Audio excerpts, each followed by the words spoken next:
व्रज भूमि, जिसे ब्रज मंडल भी कहा जाता है, आज से हजारों वर्ष पहले एक ऐसी पवित्र भूमि रही है जहां भगवान श्री कृष्ण ने अपनी अनगिनत लीलाएं की। इस भूमि का हर कण प्रेम, भक्ति और अध्यात्म से ओतप्रोत है। कृष्ण की लीलाओं में सबसे महान और सबसे अद्भुत लीला है उनका और राधा रानी का दिव्य प्रेम। राधा जी केवल एक नारी नहीं थीं, बल्कि वे स्वयं कृष्ण की ऊर्जा, उनकी अंतरंग शक्ति और प्रेम का सर्वोच्च स्वरूप थीं। राधा अष्टमी भाद्रपद मास के शुक्ल पक्ष की अष्टमी तिथि को मनाई जाती है। मान्यता है कि इसी दिन व्रजभूमि के बरसाना नगर में राधा रानी का अवतरण हुआ था। श्री राधा का जन्म रहस्यमय और अलौकिक था, क्योंकि वे धरती पर जन्म लेकर भी इस लोक की नहीं थी। आइए इस कथा को विस्तार से समझें, जो न केवल एक धार्मिक प्रसंग है, बल्कि मानव जीवन के लिए गहन दार्शनिक और वैज्ञानिक संदेश भी समेटे हुए है। अध्याय 1, राधा का जन्म रहस्य। व्रजभूमि के पास स्थित रावल गांव में वृषभानु नामक गोप और उनकी पत्नी कीर्ति देवी रहते थे। वे बहुत ही श्रद्धालु, दयालु और भक्त स्वभाव के थे, किंतु संतान सुख से वंचित थे। एक दिन जब वृषभानु जी यमुना तट पर स्नान कर रहे थे, तो उन्हें एक कमल के फूल पर एक दिव्य बालिका दिखाई दी।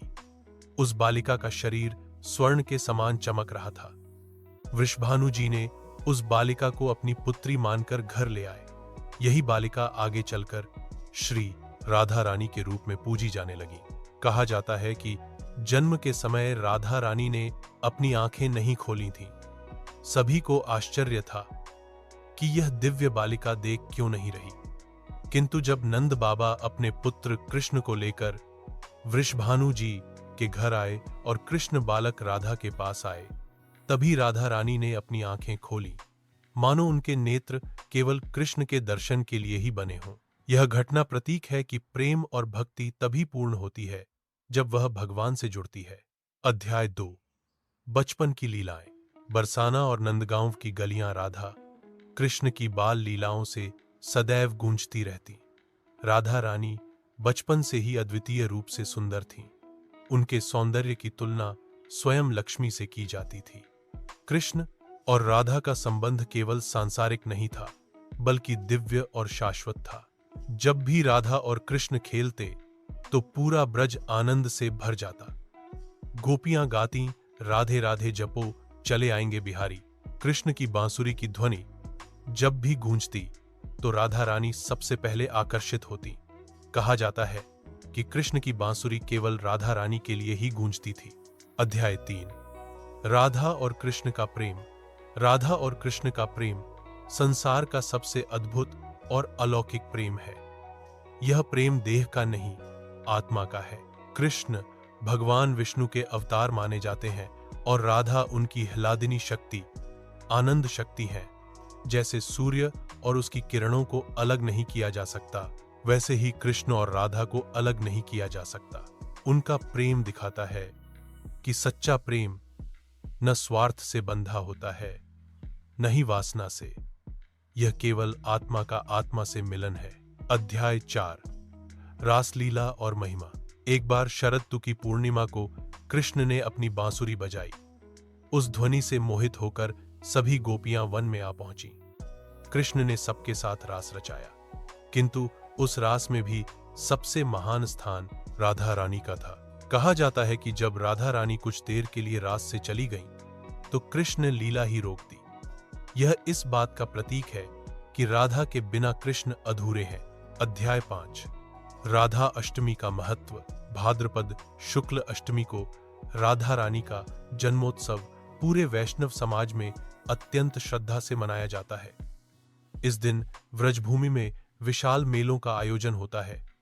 विशेषकर बरसाना में यह उत्सव अद्भुत रूप से मनाया जाता है। इस दिन श्रद्धालु उपवास रखते हैं, राधा कृष्ण के भजन गाते हैं और राधा नाम का कीर्तन करते हैं। आध्यात्मिक रूप से माना जाता है कि राधा नाम का जाप करने मात्र से ही कृष्ण की कृपा मिलती है, क्योंकि बिना राधा के कृष्ण तक पहुंचना संभव नहीं। अध्याय 6, राधा का आध्यात्मिक स्वरूप। शास्त्रों में कहा गया है कि राधा कृष्ण एक आत्मा दुई देह, अर्थात राधा और कृष्ण वास्तव में अलग नहीं है, वे एक ही परमात्मा के दो रूप हैं। कृष्ण भगवान है और राधा उनकी प्रेम शक्ति। अध्याय 7, राधा और विज्ञान। कई लोग यह प्रश्न करते हैं कि राधा कृष्ण की कथाओं का वैज्ञानिक आधार क्या है। 1, ऊर्जा और स्रोत का सिद्धांत। विज्ञान मानता है कि ब्रह्मांड में हर शक्ति का एक स्रोत होता है। कृष्ण स्रोत हैं और राधा उनकी ऊर्जा, जैसे सूर्य और किरणें। 2, चुंबक और लोहे का आकर्षण।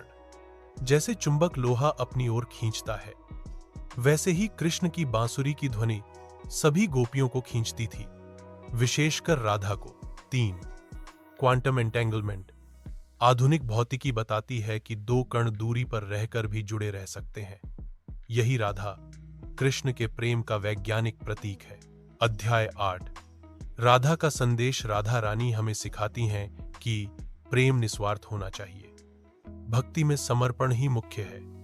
भगवान तक पहुंचने का सरल मार्ग प्रेम है।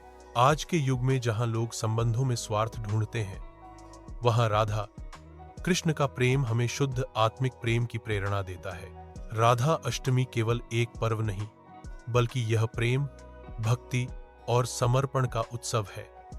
यह हमें याद दिलाती है कि ईश्वर तक पहुंचने का मार्ग केवल ज्ञान या तपस्या से ही नहीं, बल्कि सच्चे प्रेम और भक्ति से भी संभव है।